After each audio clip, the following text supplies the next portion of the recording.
start already? I want to see how much money I'm getting. Russell, need I remind you that it took your father 75 years to build a fortune you're so desperate to get your greedy little hands on? Waiting another 5 minutes won't kill you. No, but I think it's killed Grandmama. See? She's dead. For heaven's sake, Russell, Grandmama isn't dead. She's only sleeping. Well, she should snore louder then.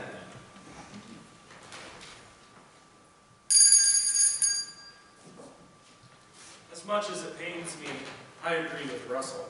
What are we waiting for? Everyone is here. Not everyone. Who's missing? Your other sister. Remember her? Pansy? Oh, please. We don't know if she's going to show up at all. She didn't even show up for her own wedding. She showed up for the gifts, though.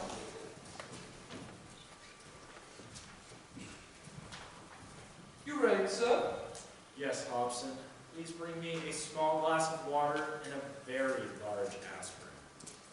I'm sorry, sir, but we only have the regular size aspirin. It was a joke. Ah, I see. Very amusing, sir. Ha, ha, ha.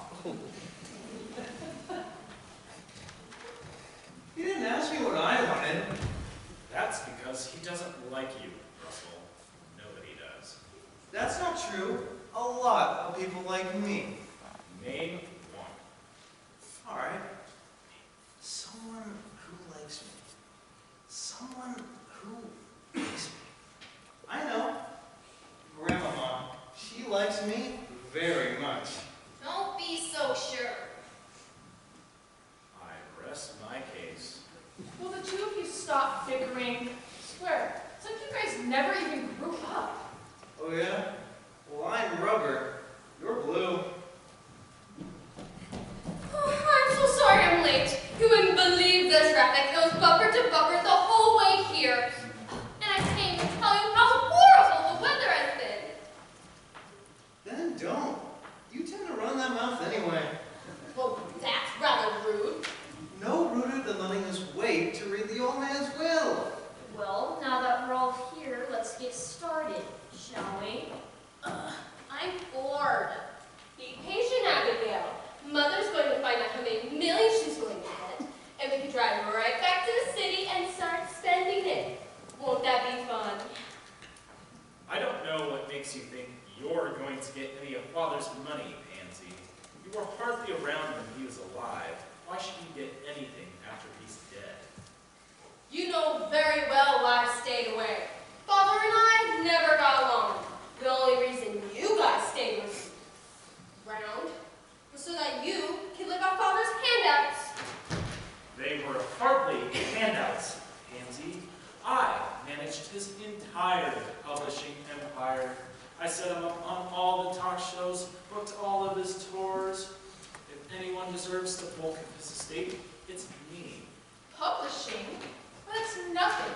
Don't forget, I edited every single one of Father's books. It was my insightful guidance and my loving attention to detail. Let him crank out so many mystery novels over the years. What about you, Russell? What did you contribute to Father's success? I emptied his garbage can. Once. That's only because you thought you saw a quarter at the bottom. What's your point? No, we don't have to waste time arguing over how to divide your father's estate. His instructions are right here. Read on, McDuff. Yes, let's hear the good news. All right, here goes.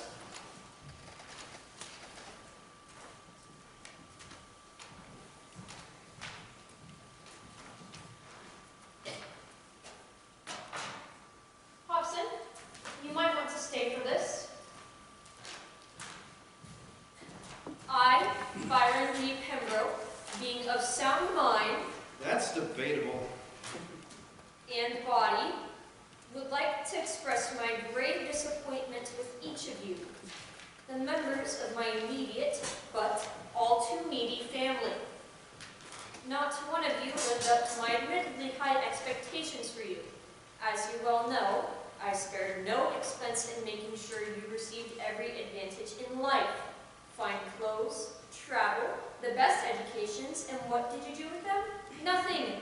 I suppose a kinder man might halt there, but I did not get where I am by holding back.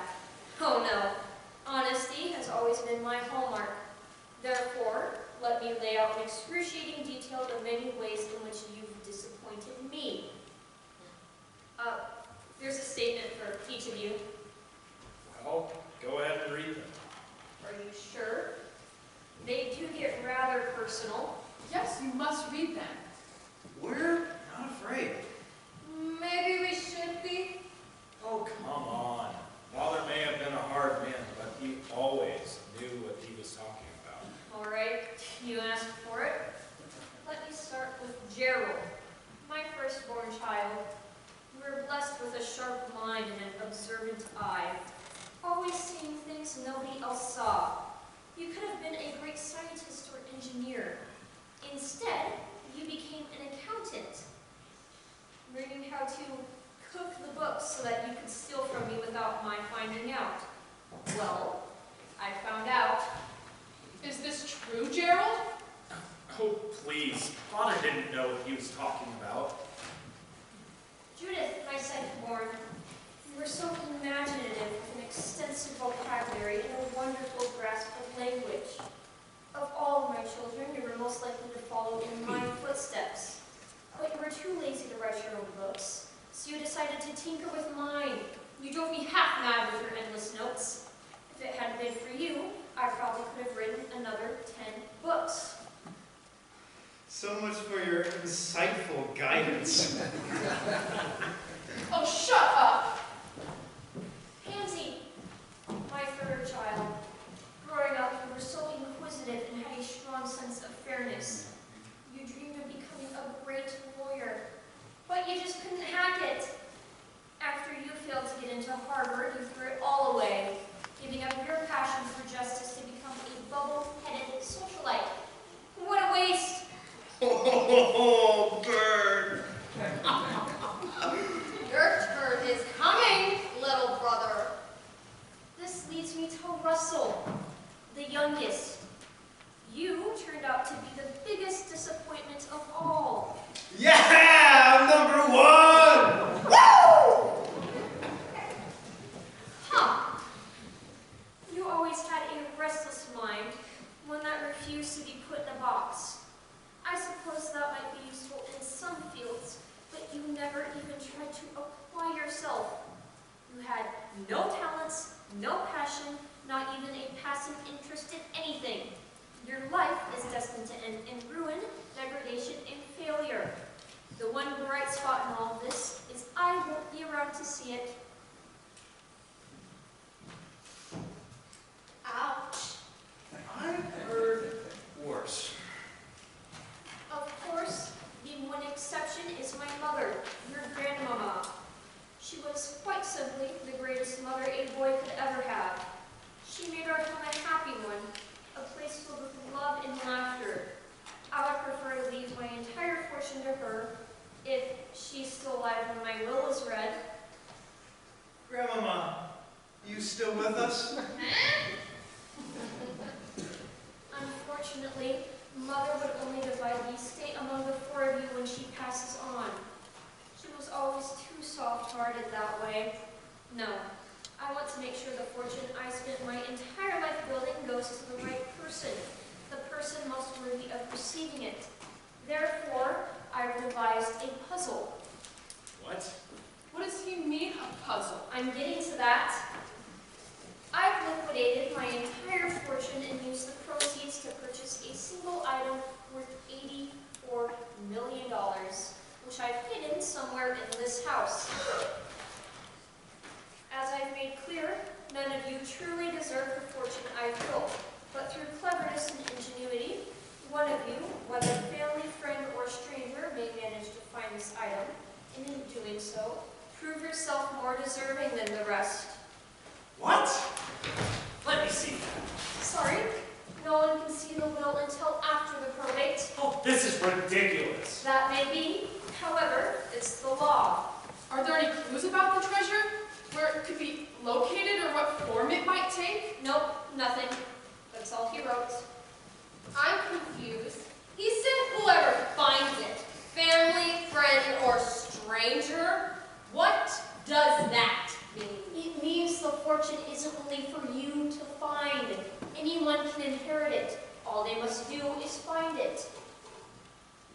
Well, we don't have to worry about any strangers finding it. There's only the four of us here. 5. 6 of Hobson.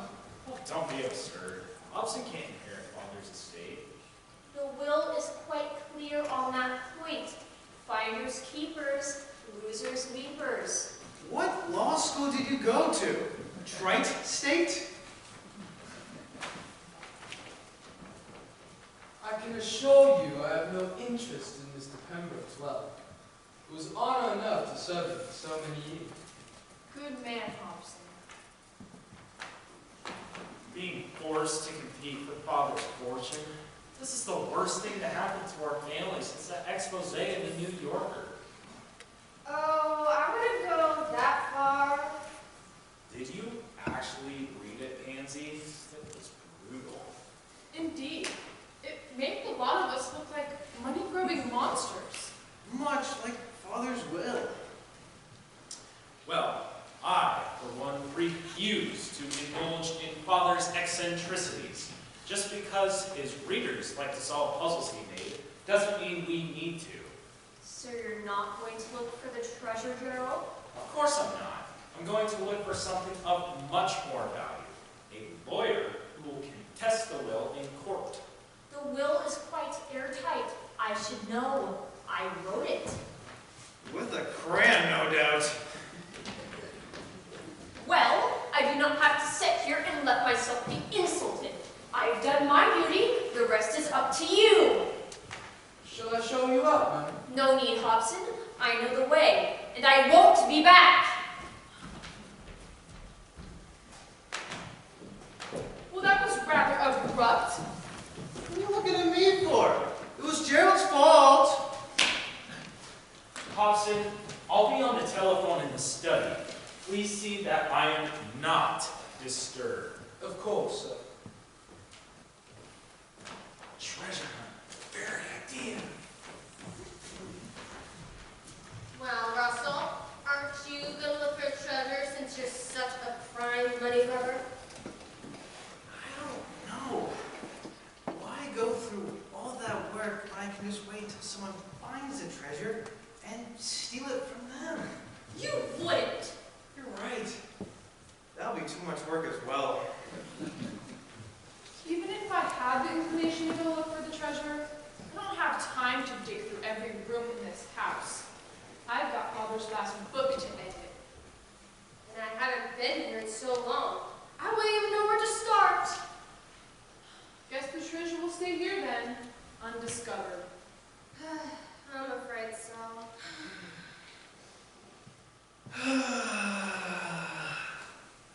I sure can go for some cereal.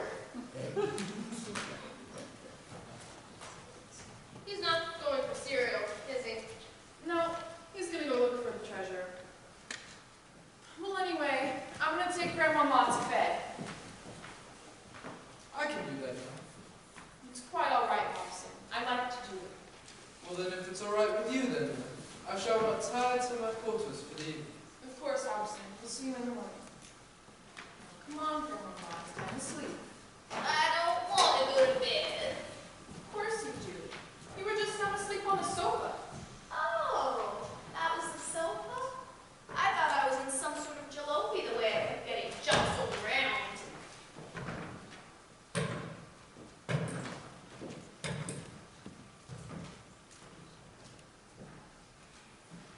Well, Abigail, ready to look for the treasure? You better believe it. Where do you think Grandfather hid it?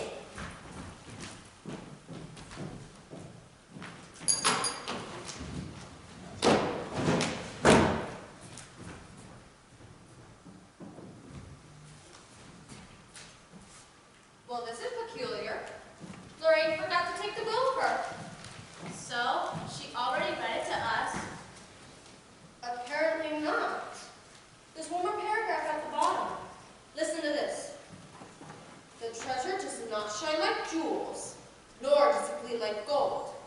But if you wish to find it true, a cold heart you must hold. Oh, and he spelled heart wrong. See? He spelled it H-A-R-T. That's weird. Indeed. I changed my mind. Let's take these up to the guest room.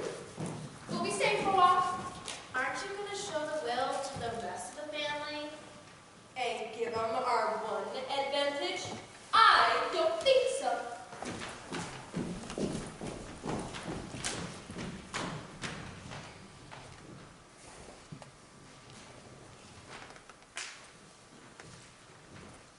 Well, it's about time. I thought they would never leave. Okay, let's think about this logically. There are 26 rooms in this house. In which would Father have hidden the treasure? Oh, I know. It must be in his library. There are a ton of hiding places in there.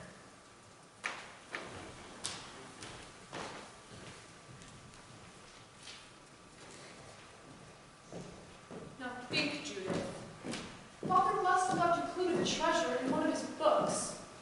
Which book? I've got it. Mystery at Foggy Point. The killer hid the diamonds in the kitchen behind the bread box.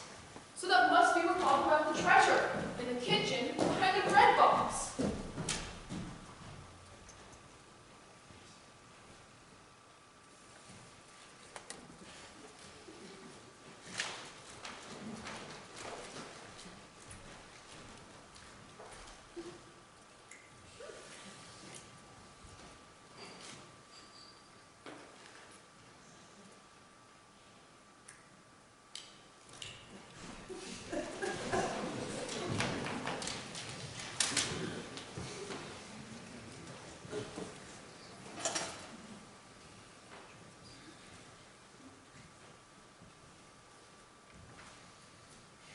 Come on, Hobson.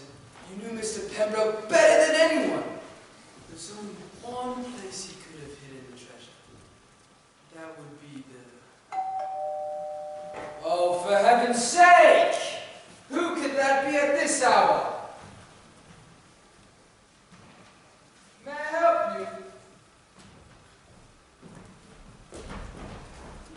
Oh, look at this place, George. Isn't it just a dream? Oh, it is more than a dream, Harriet. It is an absolute vision. This is why I insist that we come at night, you know. It's all ominous and spooky. What do you think? Spooky indeed.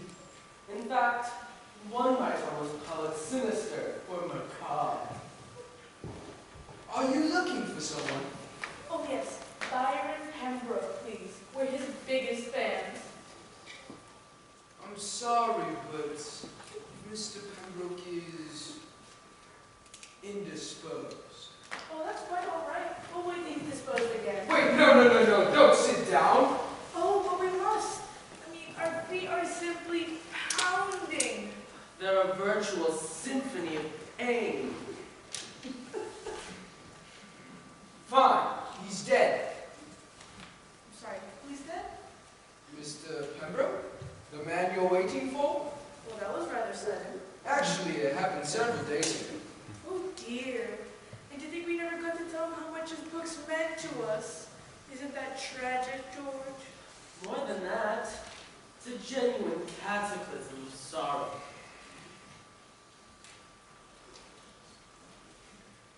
Mr. Pembroke! I'm sorry, I thought he was dead. What? Oh, Mr. Pembroke is dead. I mean, that Mr. Pembroke is dead. I'm calling the other Mr. Pembroke, the one who isn't dead. Okay, well, let him know we appreciate his putting up with us for the night. We couldn't go back to the village with the roads all washed out, houses flooded, and they were clamoring for shelter. Clamoring for shelter? Oh, yes. Half the village is looking for a place to stay tonight. Are you suggesting that we shall be inundated with more interlopers? I don't know about interlopers, but I'm sure you'll have plenty of people stopping by. It will be a veritable crush of humanity. Mr. Pembroke! Of course, I suppose it is Mr. Pembroke's fault for buying a house on Huggable Bluff. But it's just so fitting, isn't it, George? I mean, for a mystery novelist to live somewhere so beaten. I consider it the epitome of gloom. Please shut up! For heaven's sake, Hobson, keep it down. Grandmama is trying to sleep. I'm sorry, ma'am, but have you seen the master of the house? No. Excuse me. Who are these people? The fans of the late Mr. Pembroke. They intend to stay the night. No, they can't stay here. What if we find the T-R-E-A-S-U-R-E? With all due respect, ma'am, I thought you weren't interested in the T-R-E-A-S-U-R-E. I'm not. But I don't want them to find the T-R-E-A-S-U-R-E. Oh, look, George, they're speaking in some sort of code. It's been very nice meeting the two of you, but now you must allow Hobson to show you the door. Well, that's quite all right. We've already seen it out there in the foyer. A very nice one it is, too. A true portal of pulchritude. Oh, Gerald! As you noted, ma'am, I've already tried that approach. It seems Mr. Gerald is indisposed. Another one? Oh boy, they're dropping like flies around here. We have to find him. Mr. Pembroke! Hello, Gerald! Oh, George, I don't know how we're gonna get any sleep around here with all this yelling going on. You might almost say it's a cacophony of caterwaul.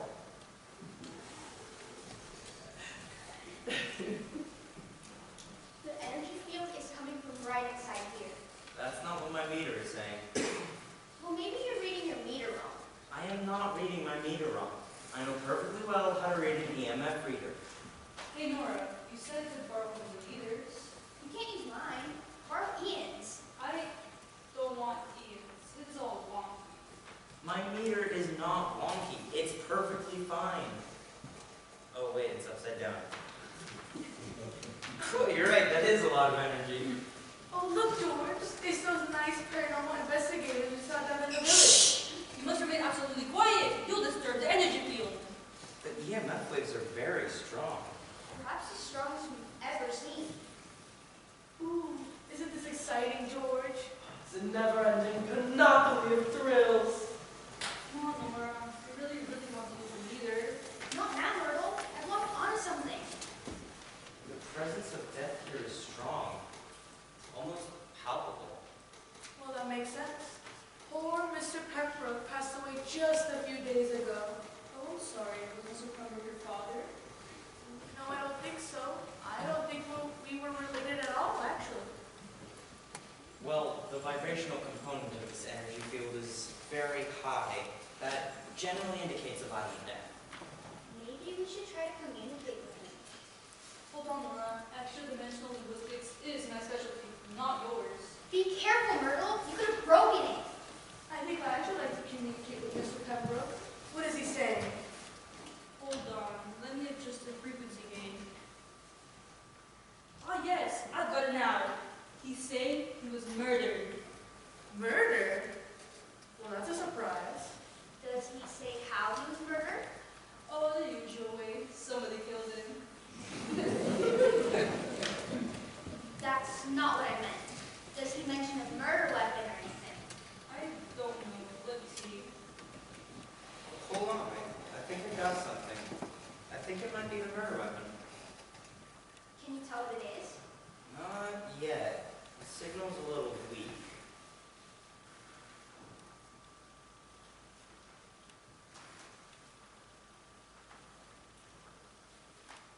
Yes, it's coming in much more clearly now. I can see what it is, clear as day. What is it? What is it? It appears to be an egg. An egg? How can you kill someone with an egg? That's not the murder weapon. You're looking at the back of this guy's head. George, did you kill Mr. Pembroke?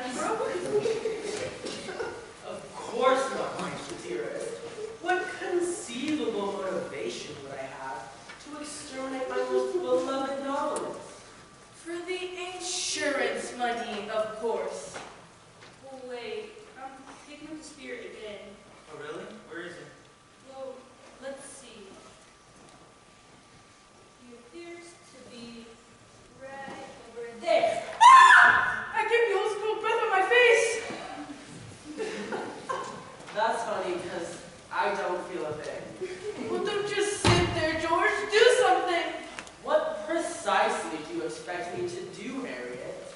I don't know, chase it away or something. Shoo! Vamoose! Depart! Oh, George, you're completely useless. The very paragon of pointlessness. Oh, the spirit's coming back around again.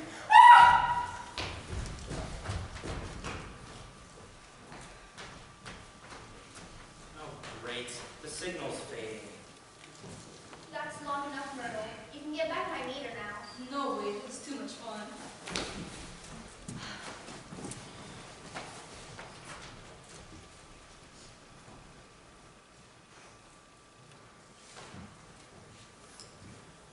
Okay. What is the second most likely room for the treasure? Oh, it must be in the kitchen. No one would ever expect to find it there.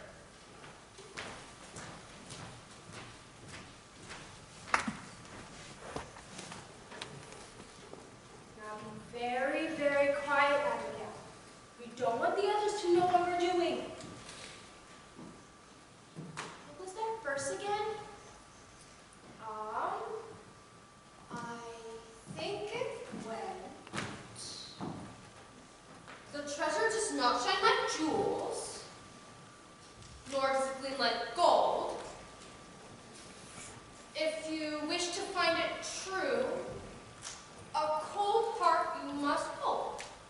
I get the first part, but what does cold heart mean?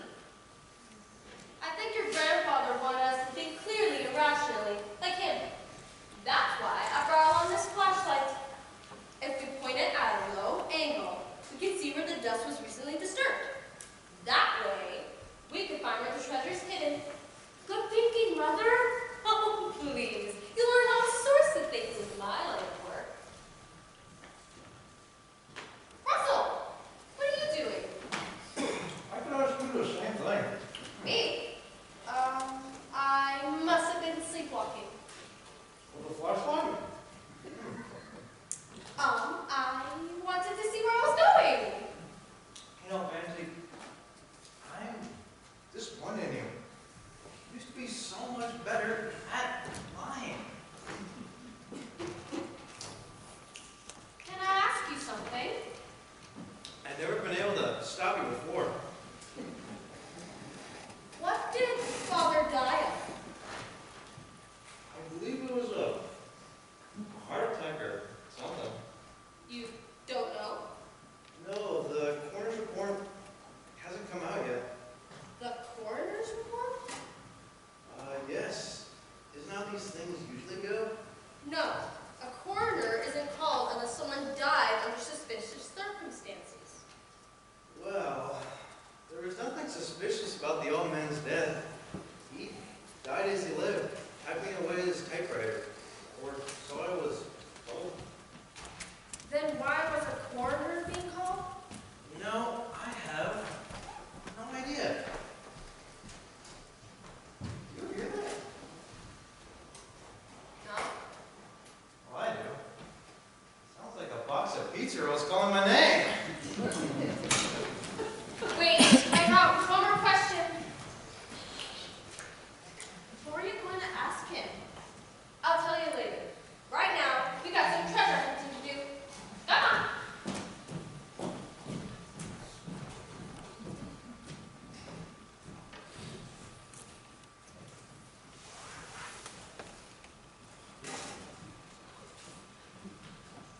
Wow, Snake! Just look at this place! I've never seen a place so fancy before! Now remember, everyone's probably hiding in the basement from the store. So we gotta act quickly. They could come up any second. Sure, think safe.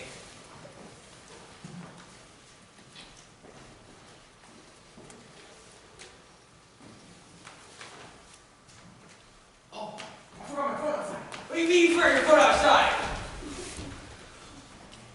This? Now it's doing something. What do you mean? What are you doing? It's an Instagram account. What Instagram account? The thieving liar. live. I just launched it. Why do you go into a thing like that? Gee whiz! I can only work the money for breaking and entering alone. I've got to generate alternative income streams for my online endeavors. That's the stupidest thing I ever heard.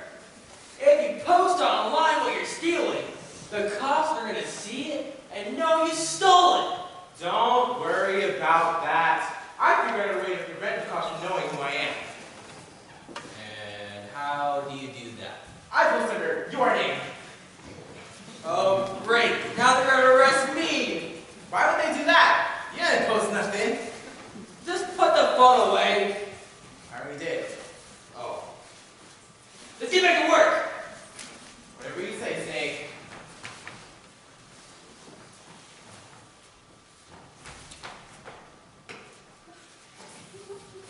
Hey, not that. That's too big. Why? What's wrong with lamps? Lamps are cheap. If you want to be a successful burglar, you gotta steal stuff like watches or jewelry, not lamps. Lamps are a dime a dozen. Wow, you're right. That is cheap. Now, let's hurry up. I don't want anyone busting in on us at this moment.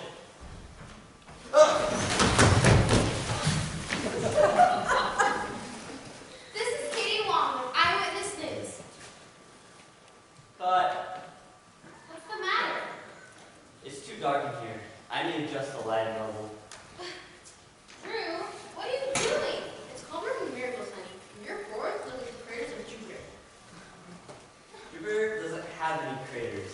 It's a giant ball of gas. You're a giant ball of gas. Well, make it fast.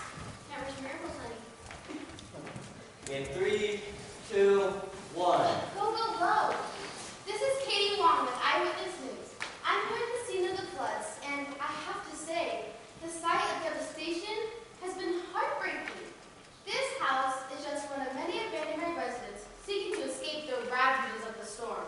The front door left wide open.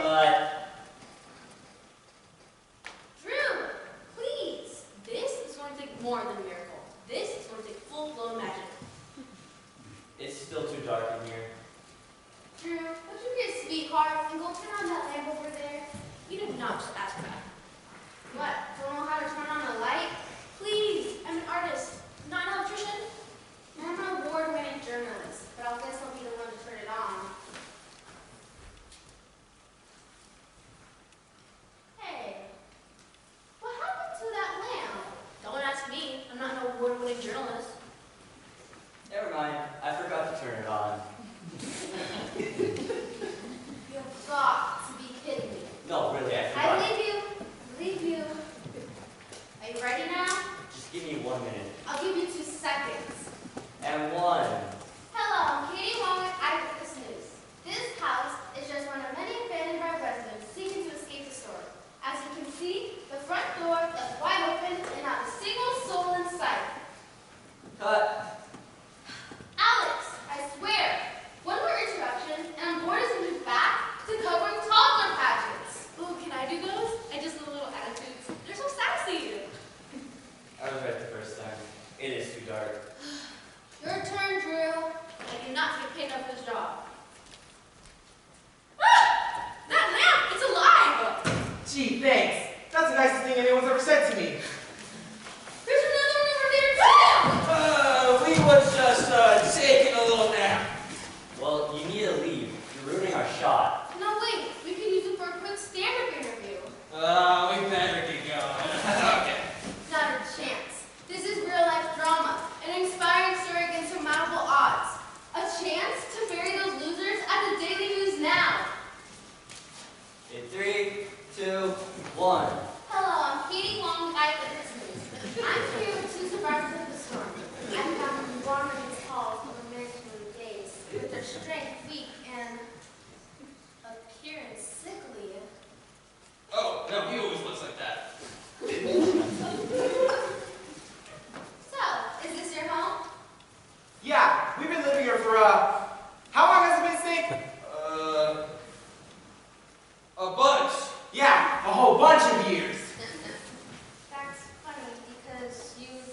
Oh, you'd be surprised how much money we make in our line of work. Oh, really? And what is your line of work? Asset redistribution. So, what were you doing when the storm hit? Oh, we was just, casing the neighborhood. He means we were evaluating this fine real estate in our area. And did you find anything worth investing in?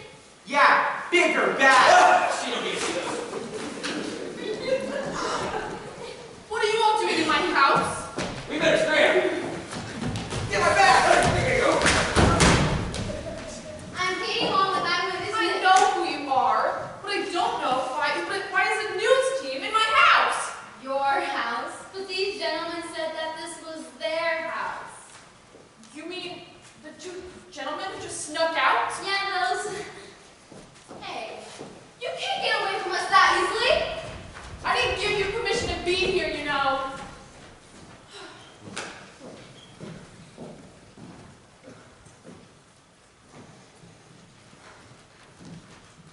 Oh, Jeff, you're awake.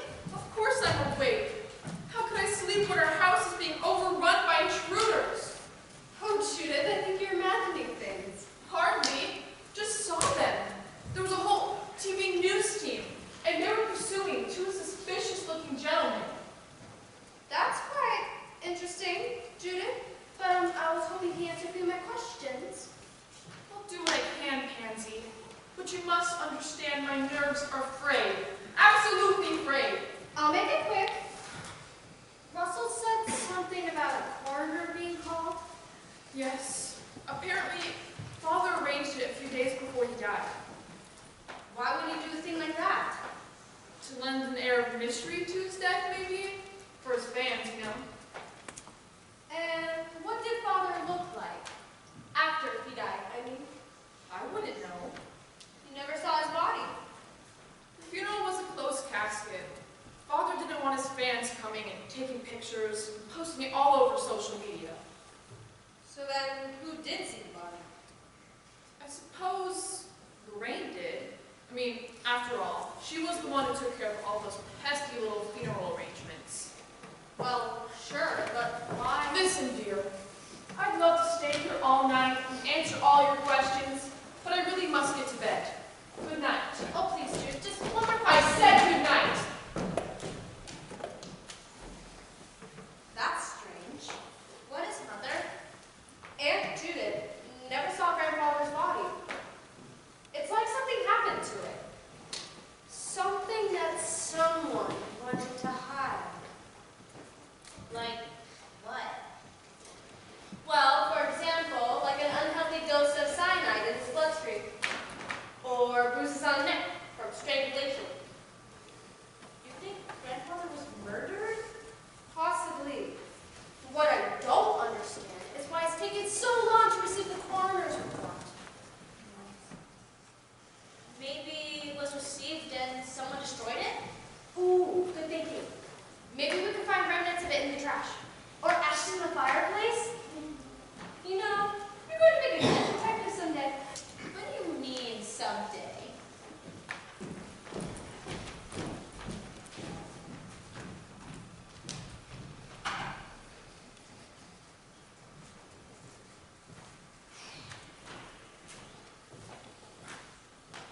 Okay. What could be the third most likely room for the treasure? Father had hidden it in the bathroom. Did spend an inordinate amount of time there.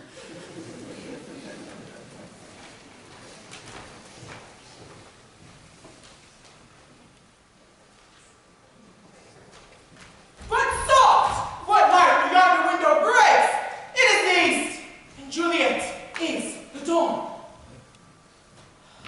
The word is sun, not dawn. It is the east, and Juliet is the sun. You play Shakespeare the way you like, and I'll play Shakespeare the way I like. No, you'll play Shakespeare the way he likes. You can't just change his words like that. He's been dead 400 years. How is he going to stop me? Did you find something? Indeed, this will make the ideal venue for a world premiere. Romeo and Juliet, teen Main Zombies in Love, Part 2.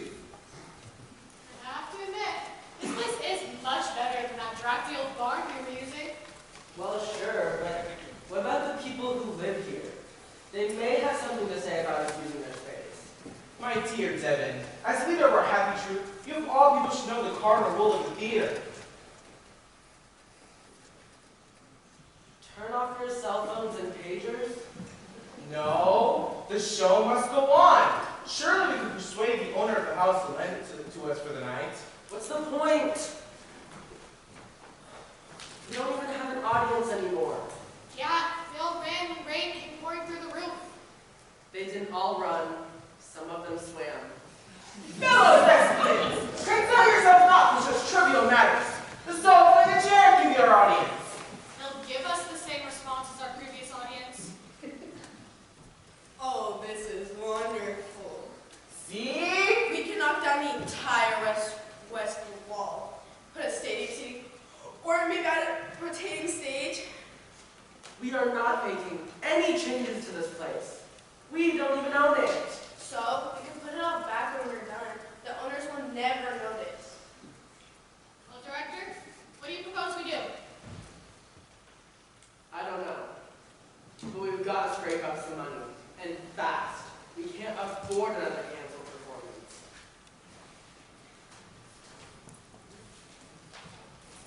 Oh, we'll never find him. I just know it. Don't worry, son. We're sure to find him if we just keep looking. He ran away only a short time ago. He couldn't have gone far. Can we help you, little boy? Yes, ma'am. Sir barks a lot, ran off in a storm. We've looked everywhere, and gee whiz, we just can't find him. Have you tried looking in the 1950s? Be nice, would you? Please, folks, you must help us. Sir Folks a lot means everything to our family. We don't know what we would do if he were gone for good. Oh gosh, he's just the goodest, most bestest boy ever. Well, see, the problem is we're kind of busy right now. We just don't have time to help you look. We'll pay you guys a handsome reward. What breed did you say he was again? He's a Mexican redleg. I've never heard of that breed before. Oh, they're quite rare. How big was he? I'd say pretty large, wouldn't you, honey? Oh yeah, for his size, he's extremely large. He has long, skinny legs. And the fluffiest black fur you ever did see. Okay. And when you say large, do you mean like Caitlin or more like Wesley? What are you doing? I'm doing what directors do. I'm casting our next production. Caitlin Summers in Long Lost Dog. Are you crazy? Nobody would believe I was a dog. First you need to clear your voice. But no one's going to believe you're a dog if you don't believe you're a dog. Indeed, I was in the title of The Hound of Baskervilles. Curtis Coleman performance, very loud and oddly alarming. That's not helping. Come on, Bunny. We have to do something to get that reward. But I don't even look like a dog. Oh, a little makeup could do wonders. A little fur here, a black nose there, and maybe you're a dog. Please. Can't you help us find Sir Barks-a-lot? Well, I'm sure we can think of something. Heaven's sakes, Caitlin, you nearly gave me a coronary. Who could possibly justify such an emotive reaction? That boy has a giant spider on his leg. What? Right there, ear name. Oh, it's horrible, just horrible. Look, son, Sir Folks a lot was on your pants leg this whole time. Oh, Sir Barks-a-lot, you naughty boy. Wait, Sir Barks-a-lot is a tarantula? Yes, of course. What did you think he was? Call me crazy, but I thought he was, you know, a dog. Boy, that's dumb. How could it be a dog? It's only this big. Yeah, we get that. Uh-oh, son, I guess you lost him again. Oh, where'd he go? It's okay, he's not that venomous. Just don't do anything to make him mad. I think he went this way.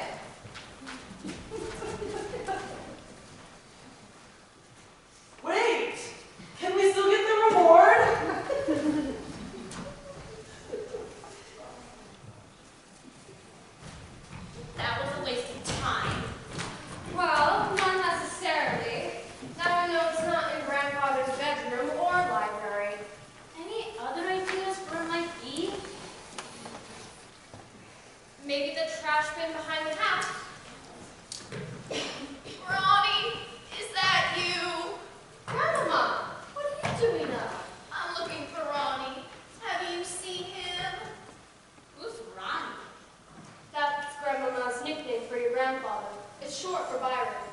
Doesn't she know he... Shh! I haven't seen him in such a long time.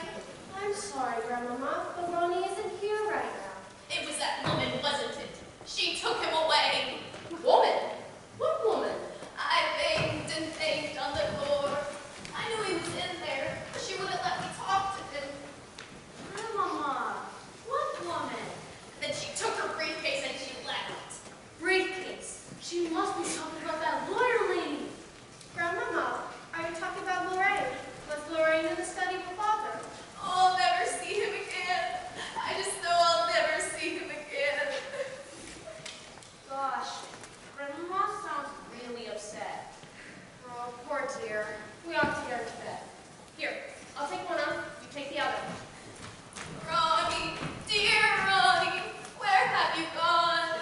It's all right, Grandma. You'll feel all better after a good night's sleep. I hope.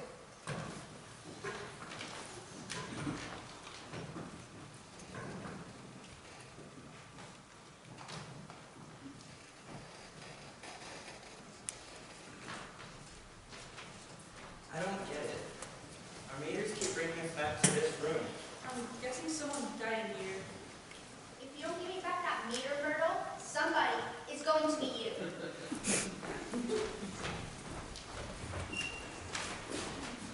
This mansion, once a bastion of despair, is now a symbol of hope, as many wayward travelers find sanctuary within its walls. Do you see him, Dad? No, not yet, son. Oh, I do hope nobody steps on him. Dad! What are you all doing in this house? In a surprising development, yet another figure arrived to lay a claim to the estate. Get out, all of you! This is private property! Like a modern-day Scrooge, this woman is completely oblivious to the plight of unfortunate souls who have found refuge in her home. Oh, do shut up! Lorraine, so it's true what they say. The criminal always returns to the scene of the crime. Criminal scene of the crime? Really, Pansy, I have no idea what you're talking about. Haven't you?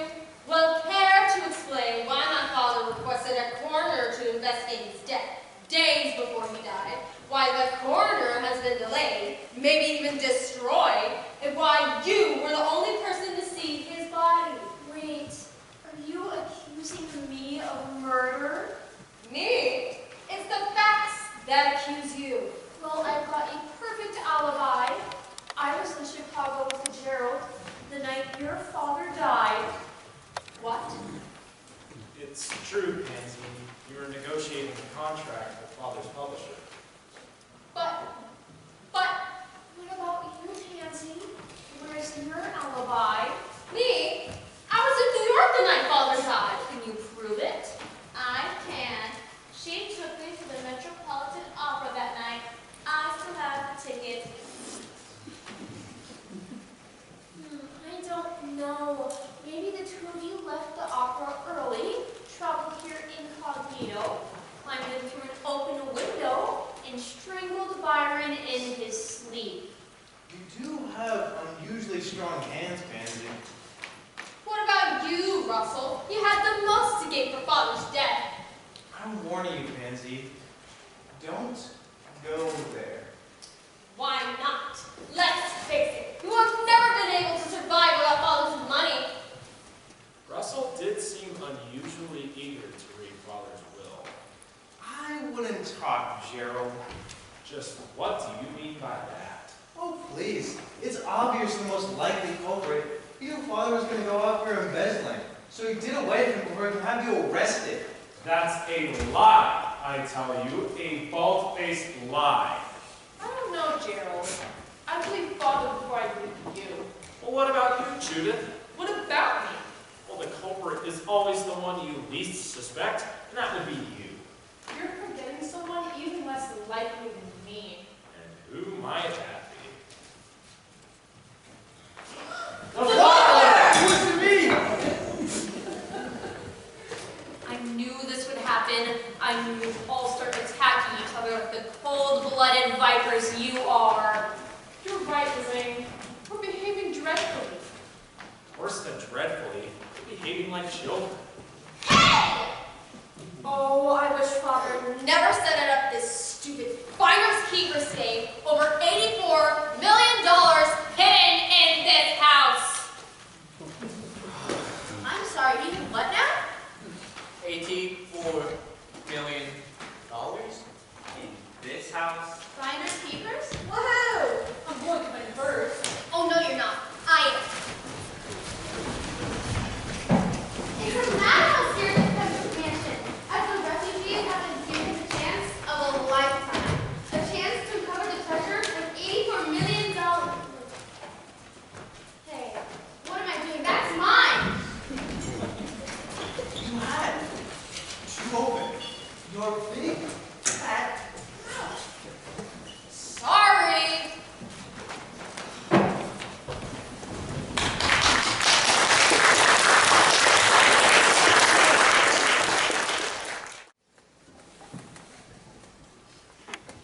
The police are certainly taking a long time to get here.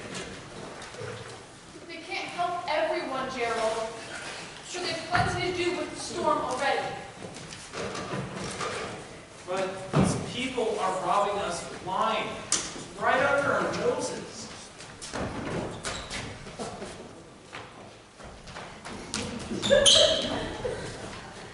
Some above our noses. Well, perhaps the police would be a little bit more responsive if you hadn't called them every single time you thought someone was breaking in. You have to admit those girls were acting very suspicious. They came right up to our front door. Those were Girl Scouts. They were selling cookies.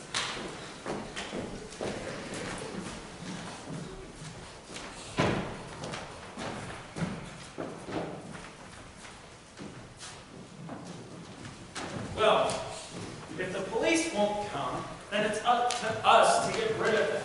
One of them is bound to find the treasure before we do. Go ahead. Get rid of them. Fine, I will. I say you boy. Who? Me, sir? Yes, you. Don't you know this is private property? Well, sure. But this could be worth $84 million. But that's our $84 million. Not if I find it first. That attitude will get you nowhere, young man. You see what I mean? You've been surprisingly mum during this conversation, Pansy. Don't you have anything to say? No, not really. Is someone here called the police? Yes, but those worthless bums will never show up. Boss, I think they're calling us bombs. I think you're right, Kowalski. And remember, I'm your partner, not your boss. Gerald! Oh, I'm so sorry, officers. I didn't mean you, of course. I meant those other bums, the ones that didn't come. I think you should sit down. I'm Officer Morales. And he's Officer Kowalski. I'm Officer Kowalski. And we understand there's been a break-in. You can call it that. What was your first clue someone had broken in? Was there any, unusual footprints in the yard or signs of forced entry? I bet it was Bigfoot, huh? What do you think, boss? What do you think? I think you talk too much. And I'm not your boss, I'm your partner. I think the first clue that we're being broken into was the random hordes of strangers occupying our house. And how many way do you estimate that to be? Let's see. 1, 2, 3. Hey, stop moving! You're making it hard to count. Wait, you mean some of the intruders are still in the house with us? Officer, I'm not saying some of the intruders are still in the house. I'm saying all the intruders are still in the house. party. A really bad party. Even a bad party is funner than this. Well, did you try to get rid of them? Oh, officer, believe me, we tried. And why did they leave? I think it's because our father hid an item worth $84 million. And they all hope to find it first. Did you just say $84 million? Yes, it's the entire fortune left by our father. The old fool decided to make a game of it, rather demented if you ask me. Interesting. Very interesting. And what did you say this object looked like? We didn't, actually. Could be anything. Diamond ring, perhaps, or a very rare book. Hey, Fossey, have you seen anything like this? Wow, there was that one episode of Brooklyn Nine-Nine.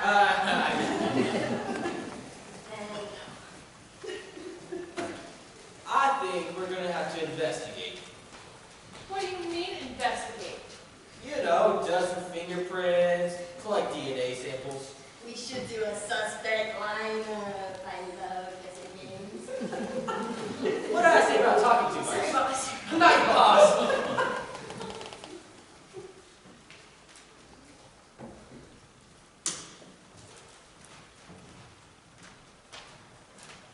Aren't you going to arrest these people?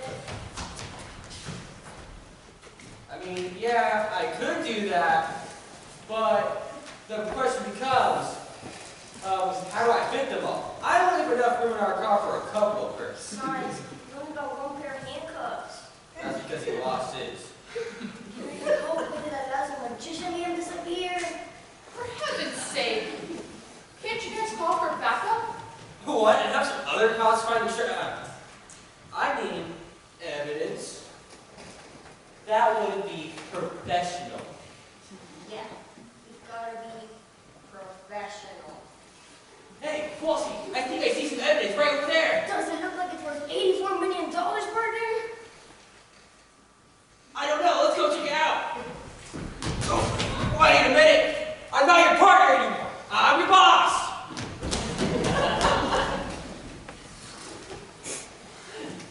I was wrong. This isn't the worst thing to happen to our family since that expose. It's 100 times worse. Do you really believe that, Joe? Oh yes. Father's little game has destroyed any hope of comfort or prosperity for the Pembrokes. The expose nearly ruined our reputations. Why do you ask? Because I wrote that expose. What? You mean you're not some bubble-headed socialite? No, that's just a role I play. A character I created in order to gain access to high society. I'm actually an investigative reporter. Been one for 12 years. And I'm gonna be one too! This is abominable. This is contemptible. This is hilarious. Why would you do this to us? I didn't do anything. I just reported the truth. But you made all of us look like greedy, money-grubbing monsters. Well, aren't you? No, not all the time. Just on the days that end in Y. Well, maybe you need to see how other people saw you. You mean the way you see us. And Father? Father saw you that way too. Well, Father became rather prickly in his later years. Don't believe everything he said. Earlier, you said you would believe Father rather than you believe any of us. Don't believe everything I say either. Look, all I've ever wanted was to be accepted by my family. I've always been the black sheep ever since I ventured out on my own path. Nobody accepted me for me, not even Father. Well, this was a horrible way to do it. I see that now, and I'm sorry. Yeah. Well, a half-hearted apology this late in the game won't make a difference. I know.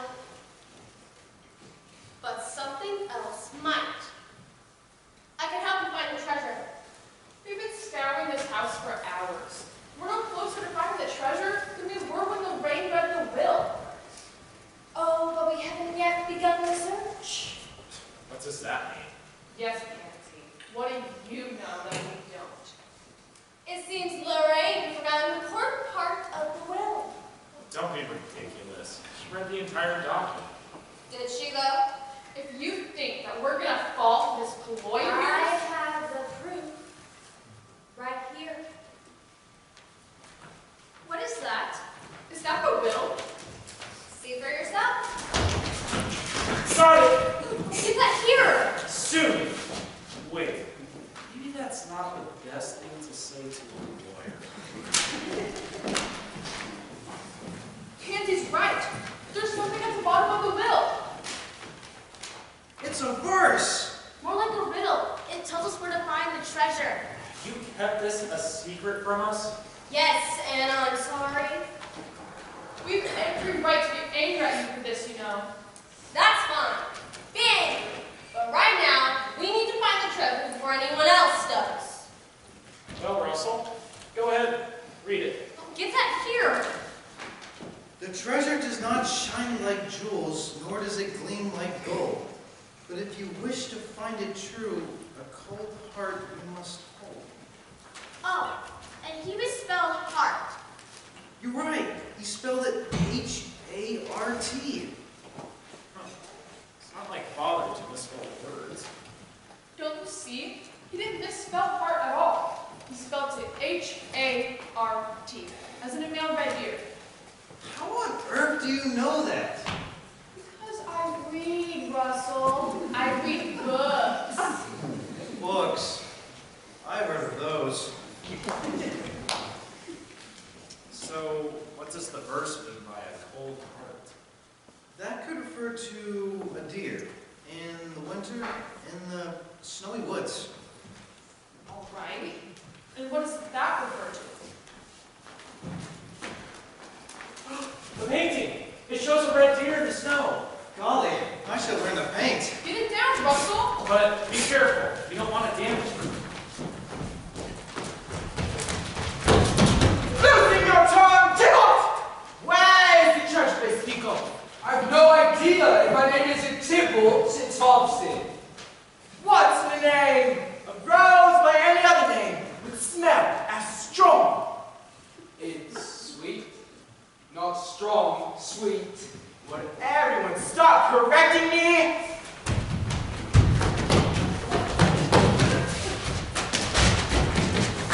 Ah! Oops! I'll get you booze!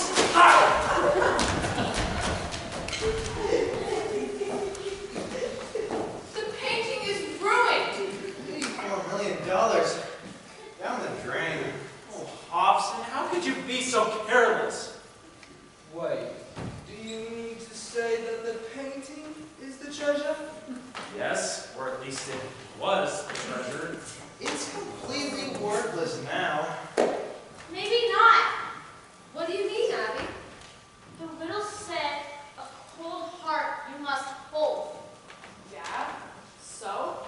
So the treasure isn't the painting. It's inside the painting. What is that?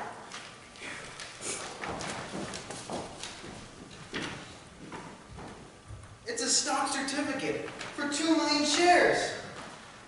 Worth $84 million, all right. We should have known it was going to be stock. Father was too level-headed to invest all his fortune in something as easy to break as a painting. Well, you did it, Abigail. You found the treasure. No, we all found the treasure. My mother first discovered the verse.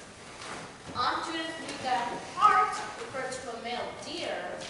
Uncle Russell knew that cold meant snow. Gerald noticed they both matched the painting. And I figured out the rest. What are you saying, Abby? I think Grandfather wanted it this way. He didn't want one of us to find the treasure. He wanted us to work through our differences so we could find it together.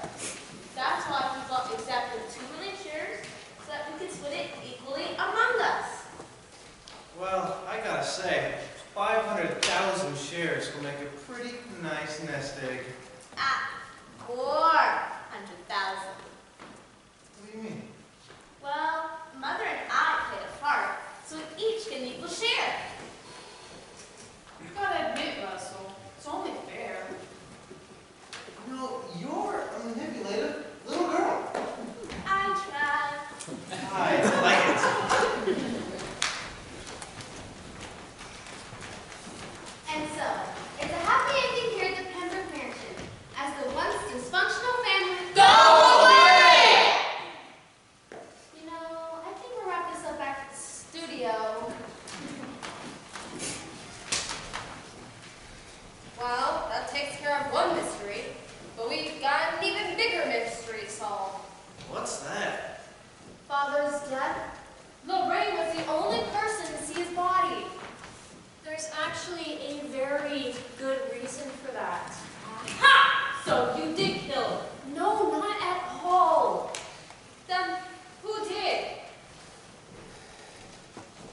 time we talked? We shared some harsh words, Yes. but that's the nice thing about being dead. All the things in your past life seem so trivial. You're not angry. You're my daughter. I could never be angry with you, at least not for long. Oh, Father. Wait, so you're not dead? No, son, I failed. But why? Isn't it obvious? To bring you all together, to make you be a family again. Were you in on this, Lorraine? Of course. Your father needed someone to find the body and have it taken away. Then he needed someone to order a fake coroner's report to make the death look official. Then he needed someone to plan the funeral. Closed casket, of course. Who better than his trusted friend and advisor? I just didn't expect you to find the treasure so quickly. Well, we would have found it sooner if Lorraine had read the full will to us. Blame your father. He wanted to see if one of you would keep the information to yourself as a test. And I failed it. You told us eventually. That's what matters. But how did you know we needed each other? How could you be sure one of us wouldn't figure it out on our own? I couldn't, not for certain. But I decided to set up a puzzle that would require something from each of you. Pansy's always been so inquisitive, so she was most likely to find the verse in the first place. And Russell thinks outside the box. And Judith has a way with words, so she would figure that out. And you, Gerald, are so observant that you put it together. What I didn't know was that we would need someone with impeccable logic to tie it all together. What can I say? It was a piece of cake. But Father, what you wrote in the will hurt us all deeply. You'll have to forgive an old novelist one final fiction. See, I told you I wasn't an embezzler. So you didn't mean what you wrote? There might have been grains of truth in it, but you're my children and I'm proud of all of you. Even me, Father. Especially you, Pansy. Oh, please. What does Pansy have to be proud of? Investigative journalist, champion of truth, warrior for justice. Her words have had more of an impact for good than my silly stories ever would. I kept my career a secret. How did you find out? You're my daughter. I know you're writing anywhere. Then why didn't you say something? Why didn't you? It was your secret to tell, not mine. Well, I guess I was afraid you'd disown me after I wrote that expose. That? I get worse things from book critics. Well, you certainly outlived us all, but we're glad you're alive. Here, here. Yes, indeed. Oh gosh! Someone needs to tell the news to Grandmama! Don't worry, she already knows.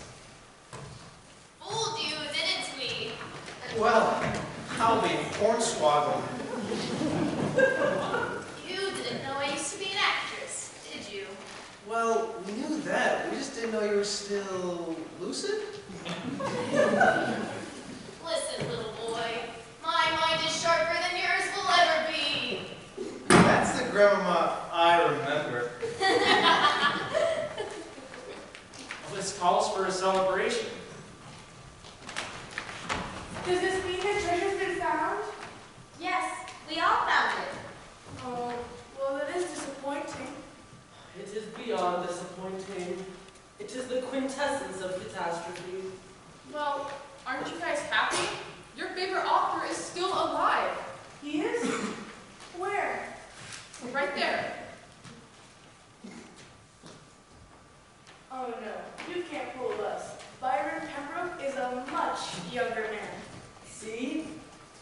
How old are those books? Wait, so you're alive? I am now. That doesn't make any sense.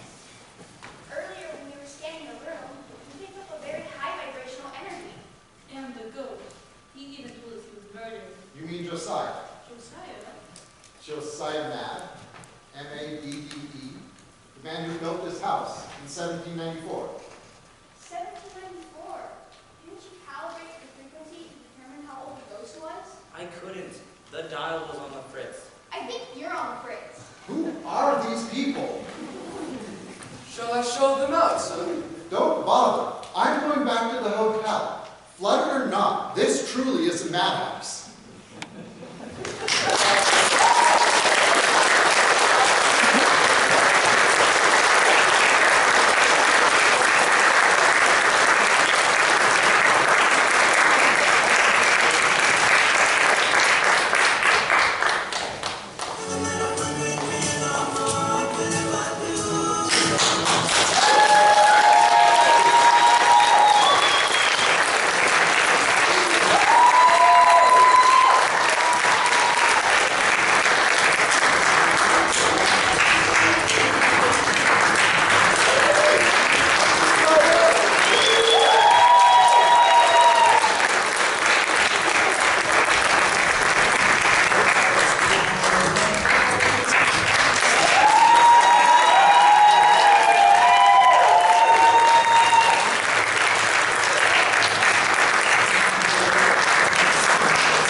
direction really, really well, and he's just a team player, and I'm just so proud of him, and really talented guy, and I'm gonna miss ya. So.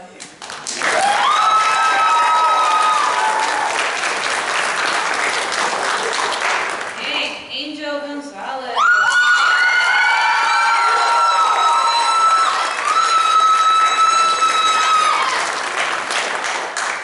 Angel's been up with us since your second year, but Angel moved here last school year, somewhere in the middle, January-ish or something, from Arizona. And I just loved having Angel in drama and choir. He's just so much fun and just a cheerful star everywhere he goes. He's just a bright light. So we love him.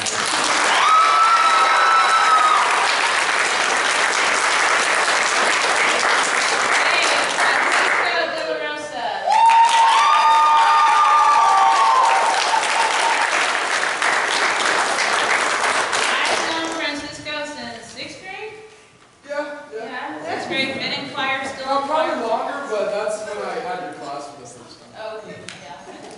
But long time, I'll just say. And I kind of think of Francisco kind of in a way of a son, and just have known him for a long time, and I'm going to cry so I stop.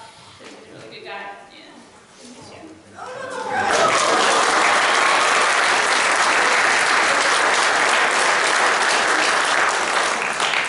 No, I'm going to try not to get too ugly because we're going to save that for the choir concert.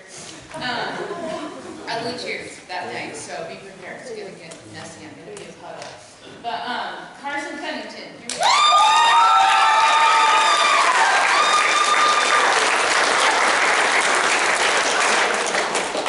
Carson's been in drama. This is his second year, and I'm just so proud of him because it was definitely not something he had thought about and decided to dabble in last year, and it's just been really fun watching him get on stage and do fun things that I love to do, and I just have had a great time, and takes direction really well, and yeah, I'm gonna miss my boy. He's